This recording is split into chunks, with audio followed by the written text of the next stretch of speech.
Hello friends, ओम श्री गणेशाय नमः। ओम नमः शिवाय। आप सभी का स्वागत है आपके अपने यूट्यूब चैनल पर। फ्रेंड्स, आज हम आपको इस वीडियो में बताने जा रहे हैं अश्विन मास के कृष्ण पक्ष की मासिक शिवरात्रि का शुभ मुहूर्त, निशिता काल, पूजन का समय, महत्व, व्रत कथा, पूजा विधि और उपायों के बारे में। फ्रेंड्स, वीडियो शुरू करने से पहले आपसे रिक्वेस्ट है, अगर आप हमारे चैनल पर नए हैं और आपने अभी तक चैनल को सब्सक्राइब नहीं किया है तो प्लीज़ सब्सक्राइब कीजिएगा चैनल को, साथ ही प्रेस कीजिएगा बेल आइकन को, जिससे नए वीडियोस रिलेटेड नोटिफिकेशन आपको तुरंत प्राप्त हो सके। और वीडियो पसंद आने पर वीडियो को लाइक और शेयर ज़रूर कीजिएगा ताकि सभी भक्तों को इस वीडियो का लाभ प्राप्त हो सके। और कमेंट बॉक्स में ओम नमः शिवाय जरूर लिखिएगा। हिंदू पंचांग के अनुसार प्रत्येक माह की कृष्ण पक्ष की चतुर्दशी तिथि को शिवरात्रि का व्रत किया जाता है। यह दिन भगवान भोलेनाथ को अति प्रिय होता है। शिवरात्रि का दिन भगवान शिव जी को प्रसन्न करने के लिए बहुत ही विशेष माना जाता है। इस दिन भगवान शिव और माता पार्वती जी की पूजा का विशेष महत्व होता है। मान्यता है कि इस व्रत को करने से भक्तों के सभी कष्ट दूर होते हैं और जीवन में सुख समृद्धि का वास होता है। इस दिन भगवान शिव जी की पूजा करने से वे अपने भक्तों पर अपार कृपा बरसाते हैं। पौराणिक मान्यताओं के अनुसार भगवान शिव इस दिन शिवलिंग के रूप में प्रकट हुए थे, जिसके बाद सर्वप्रथम ब्रह्मा जी और श्री हरि विष्णु जी ने उनका पूजन किया था। इसी उपलक्ष्य में प्रति मास कृष्ण पक्ष की चतुर्दशी तिथि को शिवरात्रि यानी शिव जी की रात्रि के रूप में मनाया जाता है। इस दिन शिव भक्त व्रत करते हैं और अपने आराध्य देव को प्रसन्न करने के लिए विधि विधान के साथ उनकी पूजा करते हैं। फ्रेंड्स, अब आइए जानते हैं अश्विन मास के कृष्ण पक्ष की मासिक शिवरात्रि के शुभ मुहूर्त के बारे में। हिंदू पंचांग के अनुसार साल 2024 में अश्विन मास के कृष्ण पक्ष की मासिक शिवरात्रि 30 सितंबर 2024 सोमवार के दिन है। सोमवार के दिन मासिक शिवरात्रि का आना बेहद शुभ संयोग माना जाता है। सोमवार का दिन और मासिक शिवरात्रि का दिन दोनों ही भगवान शिव जी को समर्पित होते हैं। अश्विन कृष्ण चतुर्दशी तिथि प्रारंभ होगी 30 सितंबर 2024 को शाम 7:06 पर। अश्विन कृष्ण चतुर्दशी तिथि का समापन होगा 1 अक्टूबर 2024 को रात्रि 9:39 पर। निशिता काल पूजन का समय रहेगा रात्रि 11:53 से रात्रि 12:41 तक। कुल अवधि 48 मिनट है। फ्रेंड्स, अब आइए जानते हैं मासिक शिवरात्रि की पूजन विधि और नियमों के बारे में। कृष्ण पक्ष की चतुर्दशी तिथि को प्रातः काल जल्दी उठकर स्नान आदि करने के पश्चात स्वच्छ वस्त्र धारण करें। अपने घर के मंदिर की साफ सफाई करके गंगा जल छिड़के। इसके बाद भगवान शिव जी के समक्ष धूप दीप प्रज्वलित करें। यदि आपके घर में शिवलिंग है तो शिवलिंग का अभिषेक करें। इसके बाद शिव जी की प्रिय चीजें श्वेत पुष्प, फल, बेल पत्र, धतूरा, बांग आदि चीजें अर्पित करें।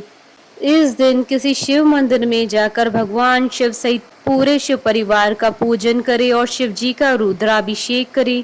पूजा पूर्ण होने के बाद शिव जी की आरती करें। शिव जी को प्रसन्न करने के लिए शिव मंत्रों का जाप करें और शिव चालीसा का पाठ करें।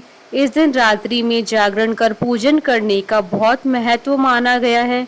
रात्रि में जागकर शिव जी का पूजन करें और भजन कीर्तन करते हुए रात्रि व्यतीत करें। अगले दिन प्रातः उठकर स्नान आदि करने के पश्चात पूजन करें और अपने व्रत का पारण करें। मासिक शिवरात्रि पर नियमों का पालन करना बहुत ही आवश्यक होता है। इस दिन अपनी इंद्रियों पर नियंत्रण रखें और ब्रह्मचर्य का पालन करें। इस दिन क्रोध न करें, केवल शांत मन से पूजन करें और किसी के लिए अपशब्द न कहें। इस दिन भूलकर भी किसी तामसिक चीज या फिर मांस मदिरा का सेवन न करें। भगवान शिव पशुपति नाथ कहलाते हैं। इस दिन भूलकर भी किसी पशु पक्षी और बेजुबान जानवर को न सताएं। फ्रेंड्स, अब आइए जानते हैं मासिक शिवरात्रि के दिन किए जाने वाले उपायों के बारे में। बिजनेस में सफलता के लिए मासिक शिवरात्रि के दिन शिव चालीसा का पाठ करना चाहिए। शिव चालीसा का पाठ करने के लिए भगवान शिव जी के आगे देसी घी का दीपक जलाएं और वहीं भगवान की तस्वीर के आगे बैठकर शिव चालीसा का पाठ करें। जीवन में तरक्की के लिए मासिक शिवरात्रि के दिन गाय के बछड़े को या बैल को अपने हाथों से हरा चारा खिलाएं। इस दिन शिवलिंग का अभिषेक करने से जीवन की सभी समस्याओं का अंत होता है और साथ ही भगवान शिव जी का आशीर्वाद प्राप्त होता है। यदि आप शनि दोष से पीड़ित हैं या फिर आपको शनि की ढैया या साढ़े साती के बुरे फल प्राप्त हो रहे हैं तो इस दिन भगवान शिव जी को काले तिल मिलाकर जल अर्पित करना चाहिए। साथ ही ओम नमः शिवाय मंत्र का जाप करना चाहिए। संतान संबंधी कोई भी परेशानी हो तो आप मासिक शिवरात्रि के दिन आटे से 11 शिवलिंग बनाएं और 11 बार इनका जल से अभिषेक करें। यह उपाय करने से आपकी सभी संतान संबंधी परेशानियां समाप्त हो जाएंगी।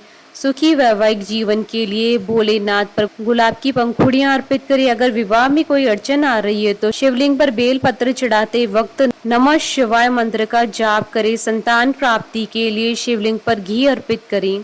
फ्रेंड्स, अब आइए प्रारंभ करें मासिक शिवरात्रि की व्रत कथा। पूर्व काल में चित्रभानु नामक एक शिकारी था। जानवरों की हत्या करके वह अपने परिवार को पालता था। वह एक साहूकार का कर्जदार था, लेकिन उसका ऋण समय पर न चुका सका। क्रोधित साहूकार ने शिकारी को शिव मठ में बंदी बना लिया।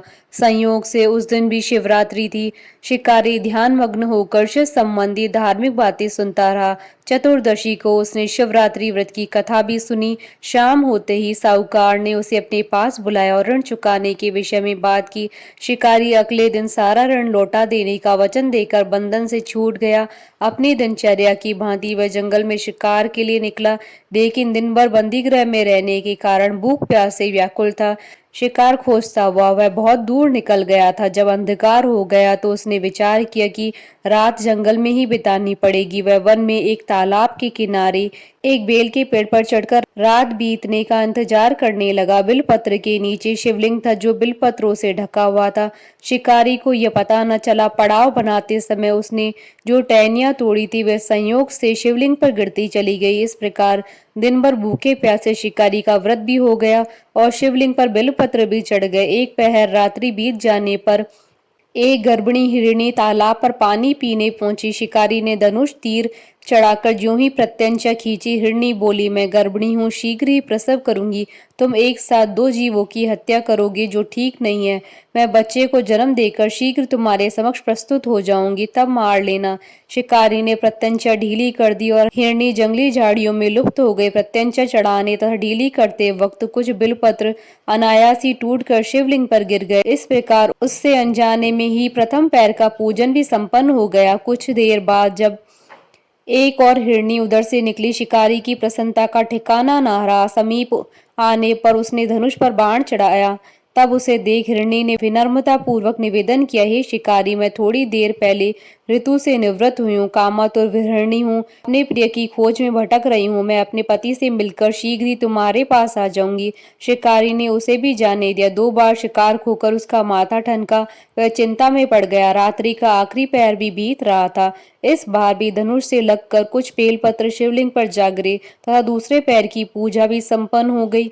तभी एक अन्य हिरणी अपने बच्चों के साथ उधर से निकली। शिकारी के लिए यह स्वर्णिम अवसर था। उसने धनुष पर तीर चढ़ाने में देर न लगाई। वह तीर छोड़ने ही वाला था कि हिरणी बोली, हे शिकारी, मैं इन बच्चों को इनके पिता के हवाले करके लौट आऊंगी। इस समय मुझे मत मारो। शिकारी हंसा और बोला, सामने आए शिकार को छोड़ दूं? मैं ऐसा मूर्ख नहीं हूं। इससे पहले मैं 2 बार अपना शिकार खो चुका हूं। मेरे बच्चे भूख प्यास से व्यग्र हो रहे हैं। उत्तर में हिरणी ने फिर कहा, जैसे तुम्हें अपने बच्चों की ममता सता रही है, ठीक वैसे मुझे भी है। हे शिकारी, मेरा विश्वास करो, मैं इन्हें इनके पिता के पास छोड़कर तुरंत लौटने की प्रतिज्ञा करती हूँ। हिरणी का दुख भरा स्वर सुनकर शिकारी को उस पर दया आ गई। उसने उस मृगी को भी जाने दिया। शिकार के अभाव में तथा भूख प्यास से व्याकुल शिकारी अनजाने में ही बेलपत्र के वृक्ष पर बैठा बेलपत्र तोड़ तोड़कर नीचे फेंकता जा रहा था। पांव फटने को हो गई और एक एक हष्ट पुष्ट मृग उसी रास्ते पर आ गया। शिकारी ने सोच लिया कि इसका ही शिकार वह अवश्य करेगा। शिकारी की 3 प्रत्यंचा देख मृग विनीत स्वर में बोला, हे शिकारी, यदि तुमने मुझसे पूर्व आने वाली 3 मृगियों तथा छोटे छोटे बच्चों को मार डाला है तो मुझे भी मारने में विलंब न करो, ताकि मुझे उनके वियोग में एक क्षण भी दुख न सहना पड़े। मैं उन हिरनियों का पति हूँ। यदि तुमने उन्हें जीवन दान दिया है तो मुझे भी कुछ क्षण का जीवन देने की कृपा करो। मैं उनसे मिलकर तुम्हारे समक्ष उपस्थित हो जाऊंगा। मृग की बात सुनते ही शिकारी के सामने पूरी रात का घटनाक्रम घूम गया। उसने सारी कथा मृग को सुना दी। तब मृग ने कहा, मेरी तीनों पत्नियां जिस प्रकार प्रतिज्ञाबद्ध होकर गई हैं, मेरी मृत्यु से अपने धर्म का पालन नहीं कर पाएंगी। अतः जैसे तुमने उन्हें विश्वास पात्र मानकर छोड़ा, वैसे ही मुझे भी जाने दो। मैं उन सबके साथ तुम्हारे सामने शीघ्र उपस्थित होता हूँ।